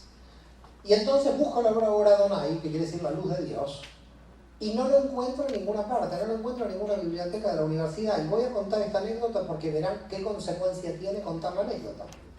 La estoy buscando, no se encuentra en ningún lado. Y averiguo en dónde se encuentra, en la Facultad de Ingeniería. Ahora Adonai en la Facultad de Ingeniería, no entiendo nada. Entonces pregunto, me dice sí, porque la física que hay en Hasdai Crescas fue la que influyó luego sobre Giordano Bruno y Copérnico. Y por lo tanto el cambio de mentalidad de Europa del siglo XVI pertenece a este judío de Aragón, que influenció sobre Copérnico y Giordano Bruno. Y por lo tanto la física moderna, los ingenieros la estudian de Hasdai Crescas. Y viene de ingeniería la obra, una cosa de locos. Es decir, metida en una obra de filosofía y teología está la física antiaristotélica que por primera vez se desarrolla en la historia de Europa Occidental. Y la hace esta persona. Por eso yo creo que es interesante contarles esa anécdota, porque buscando esa obra en filosofía termina apareciendo en ingeniería. Yo dije, ¿pero por qué aparece en ingeniería? Bueno, Hasdai Crescas dice lo siguiente, y hoy también porque esto es un problema. Porque hay que verlo de un lado y hay que verlo del otro. Hasdai dice, visto desde Dios, todo está predestinado. Así que Hasdai Crescas dice, predestinación absoluta. Ahora, visto desde los hombres, dice Hasdai Crescas, existe la ilusión del libre albedrío. Ahora, tranquilos, porque el tema es el siguiente. Voy a ejercer mi libre albedrío, voy a poner el ejemplo. Entonces voy a elegir si pongo el rotulador para aquí y el rotulador para aquí. Yo creo que si pongo el rotulador para aquí, soy libre que elegí poner el rotulador para aquí. Pero en realidad en la Matrix se sabía que yo iba a poner el rotulador aquí. A ver si queda claro el problema. Nosotros tenemos libre albedrío por ignorancia. Porque está todo predestinado, pero nosotros tenemos que actuar como si existiera el libre albedrío. No sé si me entienden. Por lo tanto, dado desde nosotros, no podemos pensar que está predestinado. Tenemos que hacer el esfuerzo como si no estuviera predestinado. ¿Me siguen o no? Pero todo esfuerzo que nosotros hagamos en el ejercicio del supuesto libre albedrío, hacia donde se dirija, eso está predestinado. A ver si se entiende, porque es muy difícil. Dicen los cabalistas, no hay que verlo desde Dios, hay que verlo desde nosotros. Y para nosotros existe el libre albedrío. ¿Se entendió o no? ¿Me siguen o no? Sí. Muy bien. Si me siguen, lo entendieron todo. Entendieron el libre albedrío y la predestinación. ¿Quedó claro? No lo puedo creer. Estoy que me va a agarrar como algo. En Barcelona tenemos discusiones todo el tiempo con este tema. Aquí se entiende perfecto. Aquí, no sé si escucharon lo que dice este señor. Dice, el libre albedrío es una ilusión para nosotros. Le respondo desde la Cábala, nosotros somos una ilusión también. No solo el libre albedrío. Claro, el problema desde la Cábala es que no existe el libre albedrío, es que no existimos nosotros. Por eso me río cuando nosotros pensamos si existe o no el libre albedrío. Porque al decir que existe o no exista, quiere decir que presuponemos que nosotros existimos. Pero nosotros no existimos, porque también somos información de la Matrix. Con lo cual, es como alguien en una pantalla diciendo, ¿existe el programador o no? Y dos tipos en la pantalla debatiendo. Y yo en el programador mirando a los dos tipos que debaten en la pantalla. Si yo los programé. Pero ellos están debatiendo de que creen si tiene libre albedrío. Y yo mirando, uy, qué aburrido, a ver si se define. Porque yo ya me estoy cansando y voy a apretar el botón para anular el programa. Entonces, los tipos que están dentro del programa están debatiendo si existe o no libre albedrío. Y el tipo que programó está mirando de afuera diciendo que aburrido esto. ¿No se dan cuenta que yo ya los programé? ¿Se entiende el problema? El problema es que nosotros no sabemos cómo nos programó el programador. Pero nosotros actuamos de acuerdo al programa del programador. Por lo tanto, no estamos dentro del libre albedrío. Estamos programados. El problema para entender el libre albedrío sería un problema entre el Ruach y la Neshama. Esto no lo hablamos, pero es la base del sufrimiento humano para los cabalistas. La base del sufrimiento humano es el problema entre el Ruach y Neshama. Los vamos a analizar con mayor profundidad en las conferencias de martes, miércoles, jueves, pero para que ustedes entiendan lo siguiente. La Neshama es nuestra verdadera alma que viene por rotación. Ya también hablaremos en las próximas conferencias sobre la rotación de las almas. La Neshama es la que viene y la que llega a nosotros. ¿Estamos de acuerdo? ¿Se entiende esto o no? Yo creo que para que entiendan esto tengo que trabajar otro tema. Si no, no lo van a entender bien. Voy a explicar cómo entra la Neshama. Porque si no explico cómo entra la Neshama, se van a confundir. Esto se llama Ishtalkelut, encadenamiento. Ishtalkelut. Esto se llama en hebreo encadenamiento. Voy a explicar el encadenamiento, ¿vale? Para que puedan entender cómo entra la Neshama a la realidad de la materia. El encadenamiento dice así. Una Neshama entra a los 40 días de la gestación. Se mete adentro de la materia. ¿Estamos de acuerdo? Es decir, que desde que empezó la relación sexual hasta los 40 días no hay Neshama todavía. La Neshama entra a los 40. Y entonces entra en el universo de Asia. Cuando un bebé nace, no pide un libro de Aristóteles, pide comer. Yo no conozco ningún bebé que dijo quiero estudiar Hasidá y crezca cuando nació. Todo un bebé lo primero que hace es que quiere comer, grita. Entonces la Neshama entra por lo más bajo del mundo de Asia, entra por Malhut de Asia. ¿Se entiende esto? Un bebé, la Neshama no entra flotando por ahí, entra metida en la materia con las necesidades más básicas de la materia. Grita que quiere comer. Por lo tanto, la Neshama sube al nivel del aire solo cuando se vuelve adolescente, donde descubre su sexualidad. Y entonces la Neshama se está formando en el nivel de Asia. Y va tratando de formar la identidad del yo, que es Tiferet de Asia. No sé si me van siguiendo. Estamos viendo cómo la Neshama entra. Esto se llama Ishtalkelut. Hay que entender Ishtalkelut para entender cómo entra la Neshama al sistema. Este yo, que está estructurado, 20 y pico de años, 30, de acuerdo a cada persona, quiere estudiar para trabajar y ganarse la vida. Por lo tanto, no estudia por placer, estudia para ganarse la vida. Entonces, esto se llama Dat de Asia. ¿Qué es Dat de Asia? El conocimiento que tiene que hacer la persona para decir de qué voy a trabajar. No es un Dat de autoconocimiento personal. Es un Dat que necesita para poder trabajar luego. ¿Me siguen o no? Es un conocimiento laboral. ¿De qué me voy a dedicar? Me voy a ser odontólogo. Bueno, esos datos del universo de Asia. Quiero ganar dinero para mantenerme y mantener a mi familia. Imaginen que este hombre llega a ser un buen odontólogo de Lima. Llegó a Keter de Asia.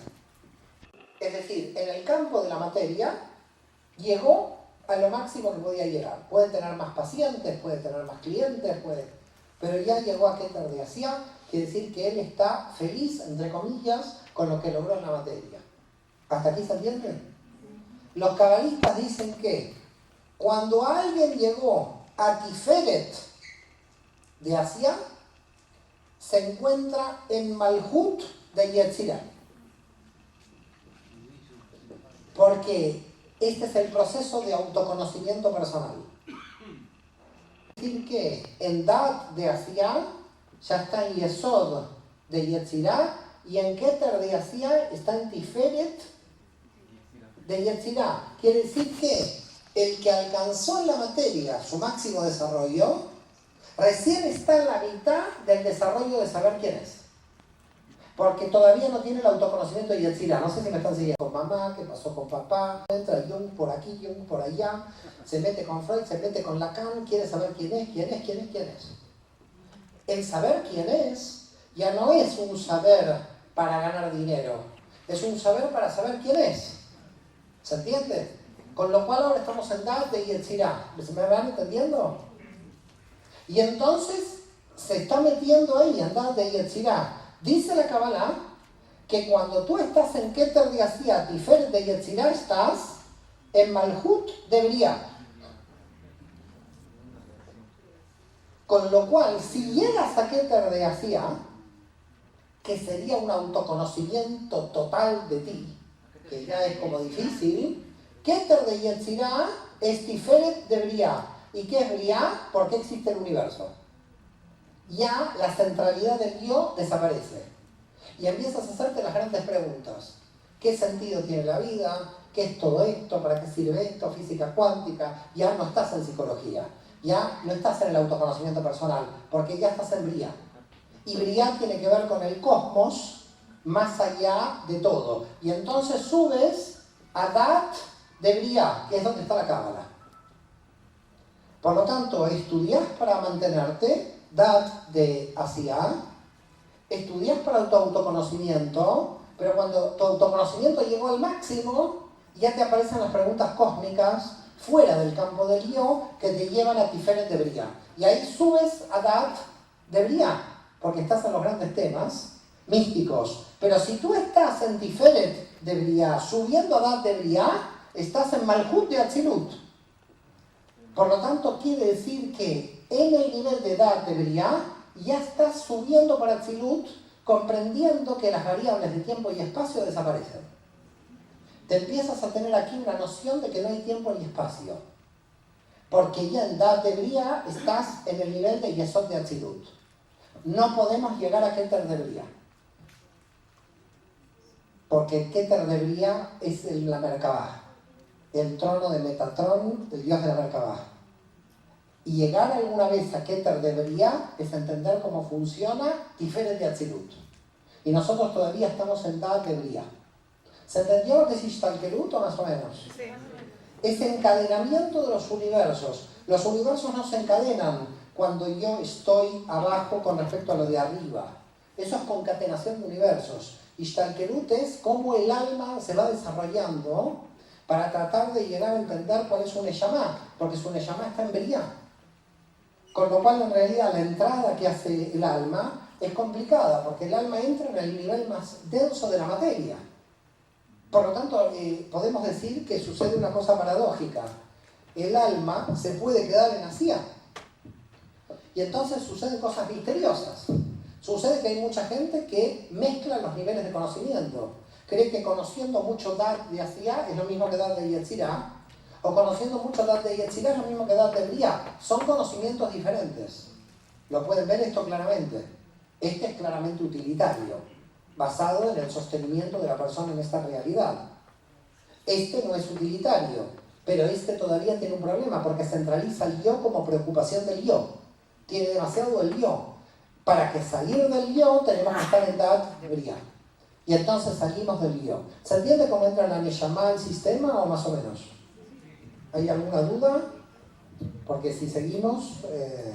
esto sería Mishtalkelut. ¿Cómo la Neshama entra? Borro aquí. ¿O alguien quiere sacar foto? ¿Quiere sacar foto? Sí. Quiero hablar, en los minutos que queda, de qué es la enfermedad. Aunque lo vamos a ver en otras... porque eso tiene que ver con el sufrimiento y el mal que nosotros tenemos. ¿Estamos de acuerdo? Entonces quiero que entendamos el mecanismo del tikkun, el mecanismo de rectificación. Nosotros tenemos, por un lado, y que tiene que ver con el libre albedrío. Nosotros tenemos por un lado el Ruach. ¿Qué es el Ruach? El Ruach es lo que se trata de Yetzirah. ¿Qué quiere decir Ruach? Cómo era mi mamá, cómo era mi papá, cómo era el abuelito, si mi tío me miraba mal, todo eso que se trata con el psicólogo. ¿Estamos de acuerdo? Entonces, uy, el tío trataba mal a mi tía, uy, venga a la próxima sesión, mi tío trataba a mi tía, venga a la próxima sesión, y así estamos 20 años y el tío la sigue tratando mal a la tía, porque eso no se arregla. Por lo tanto, eso sería Dan de Yetzirah, el nivel de Ruach. ¿Qué es Ruach? La identidad formada en esta vida. Y eso ya viene, porque mi madre viene, mi padre viene, eso es lo que me vino. Y lo que me predeterminó a nivel religioso, cultural, nacional. Son los condicionantes de mi identidad. Con lo cual, Ruach es mi identidad. Pero la Kabbalah, el Ruach no es mi identidad. La que es mi identidad es la Neshama. Porque la Neshama tiene la identidad oculta de lo que yo vengo a hacer, lo que vengo a rectificar y quién soy. Quién soy está acá. Este es mi yo en serio. Este no es mi yo en serio, este es mi yo condicionado por mi familia. Por lo tanto, acá hay una lucha que lo ven clara. Hay cosas con mi familia que estoy de acuerdo, hay cosas que no estoy de acuerdo, porque mi Neshama no está de acuerdo con cómo me entrenaron en mi familia. Por lo tanto, visto desde la cámara, siempre hay un problema con la familia. Pero no por un tema freudiano, por un tema de que la Neshama quiere ser ella misma. ¿Estamos de acuerdo? Entonces, como quiere ser ella misma, la identidad del Ruach quizás no es la identidad que quiere. La identidad del Ruach es un notario de Lima, hijo de un notario, nieto de un notario, usted tiene que ser notario. ¿Cómo? Eso está en Ruach. No, yo quiero ser pintor en París. Esa es mi Neshama. Por lo tanto, ahí hay como un momento en la vida de una persona que tiene una doble identidad. La identidad impuesta por la familia, que es a nivel de Ruach, y la identidad del alma con la que viene, que es lo que el alma quiere venir a hacer. Acá hay que tener cuidado entre aptitudes y potencialidades. Porque potencialidad de la Neshama es lo que la Neshama va a hacer para ser feliz. Y el Ruach es utilitario, solamente quiere saber lo que es bueno. Entonces hay un cantor malo, pero que su Neshama quiere cantar, va a cantar hasta en el baño. ¿Por qué va a cantar en el baño? Porque la Neshama le obliga a cantar. Él va a cantar. La familia dice canta mal, a la Neshama no le importa. Ahora, hay tipos que cantan bien, porque en Ruach tienen buena voz, pero la Neshama quieren ser administrativos. Y entonces la familia dice, qué lástima con esa voz, que no ha sido gran cantor, pero no era la Neshama. Porque la Neshama busca su felicidad, no busca la aptitud. Por lo tanto, acá tenemos otro problema, no sé si lo pueden ver. El condicionante de la familia es qué bueno que eres en esto, pero no es en qué te hace feliz. Porque te hace feliz es lo que la Neshama quiere, no con el condicionamiento del Ruach de la aptitud. Puede haber gente que tenga una aptitud muy buena para el fútbol, pero si la Neshama quiere cantar, uy, canta mal, ¿por qué no te dedicas al fútbol? No puedo porque mi Neshama quiere cantar. ¿Me están siguiendo? La Neshama quiere ser ella misma. El Ruach es la domesticación cultural en lo que la familia y las condiciones nacieron. Con lo cual, podríamos definir aquí, para terminar, para que haya preguntas, ¿qué es el libre albedrío? El libre albedrío es elegir entre lo predeterminado de la Neshama y lo predeterminado del Ruach. Porque en Ruach estoy predeterminado por la familia y en la Neshama estoy predeterminado por mi Neshama. Quiere decir que vengo predeterminado para uno o para otra. Si elijo la predeterminación del Ruach, sufro, porque no es mi Neshama. Si elijo la predeterminación de la Neshama, no sufro, pero me puedo enfrentar con la familia. Muchas gracias a todos.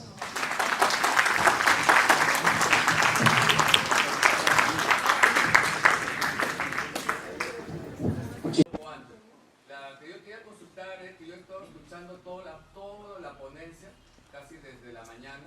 Lo que yo he visto es que hay una base muy semejante a la filosofía de Spinoza. Lo que el señor está planteando en otra parece panteísmo. ¿Esa es tu pregunta? Es la afirmación que quiero preguntar si... No, perdón. Tú puedes tener un concepto, una interpretación. Yo he quedado, no va a estar respondiendo otros temas. Simplemente sobre el tema de lo que ha venido, porque tú puedes tener una interpretación, otro y otra. ¿Cuál es tu pregunta? Si es panteísmo lo que está... Si es panteísmo, la Kabbalah. lo que se ha enseñado hoy día. Esa es tu pregunta. Y si es también sincretismo, porque he escuchado términos de mantra, reencarnación y otros Ya, términos más. panteísmo y sincretismo y la Kabbalah es eso. ¿De acuerdo? Gracias. Bueno, en realidad Spinoza estudió con un cabalista que se llamó Levi Morteira. Levi Morteira fue un cabalista. Hay una obra de la influencia de la cábala de Spinoza, que si usted tiene un WhatsApp se la puedo enviar, que es un cuaderno que debe tener unos 70, 80 páginas, donde aparece la influencia de la cábala de Spinoza. Pero la cábala no es panteísta y tampoco es Spinoza, porque a Spinoza se le cataloga mal de panteísta, es pananteísta. ¿Y qué quiere decir pananteísta? Que en realidad en el Ein Sof es panteísta, pero que en el mundo existe la existencia y la no existencia al mismo tiempo. Es una diferencia con el panteísmo de la India. Así que el concepto, para que usted lo busque en filosofía, es pananteísmo. Si quiere se lo apunto. ¿Lo apuntó? No. Lo tiene en la mente, listo. Bueno. Muy amable. Sí. La dama. No, ya no, ya. Ahora que hablaba brevemente de Metatron, yo le hice una consulta hace un tiempo, pero no quedó claro, era que las Sefirot también tienen como un regente de ángel, por ejemplo Metatron, Keter, Sanderfond, Malkut, y todos tienen eso, y entonces como no lo mencionó y lo estudiaban otros, sería o si no era trascendente a la larga. Pero no es el tema, pero lo va a contestar. Es el árbol de la vida, ese es el tema. Sí, se puede contestar. El tema es el siguiente. Para que lo entiendan, porque esa pregunta está relacionada con un tema de los nombres de Dios que surgió de este lado también. Nosotros tenemos en el universo de Asia lo que se llaman los Ofanim, que serían las ruedas de la Merkabah, que cada una tiene un nombre. ¿Ok? En Yetzirah tenemos el fractal del árbol de la vida que expliqué, donde está Yud, Hei, Vav, Hei en las diferentes vocalizaciones de las vocales hebreas. Este es el nivel de Yetzirah donde están los 72 nombres de Dios. Porque los 72 nombres de Dios pertenecen a las 6 etapas de Yetzirah multiplicados por los 12 meses del año. No sé si me está siguiendo. Entonces tenemos aquí los ángeles en el universo de Yetzirah, que son los 72 ángeles de la Kabbalah, los nombres de Dios, muy publicitados por Goslan en internet. Y luego tenemos en el universo de Briah los arcángeles. En Keter de Briah está Metatron, pero usted no tiene que confundir Keter de Briah con Keter de Yetzirah, porque Keter de Yetzirah es nuestro Keter, pero no el Keter del cosmos. En Jochma de Briah está Raziel. Los arcángeles pertenecen a las energías del universo de Briah, de todo el universo. Los ángeles pertenecen a energías que están en Yetzirah. Cuando nosotros entramos en Atzilut tenemos Keter de Atzilut. Keter de Atzilut no está Metatron, porque en Keter de Atzilut está el Eiyeh, como nombre de Dios. No sé si me está siguiendo. ¿Me sigue?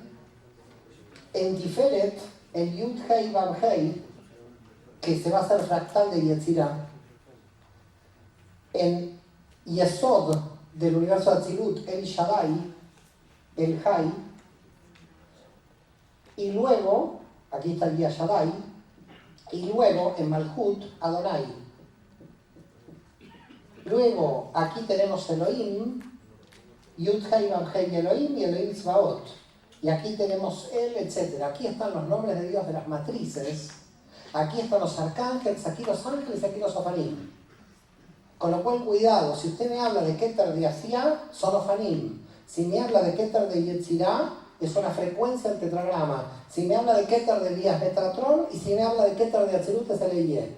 ¿De qué me habla? ¿De Keter en qué nivel?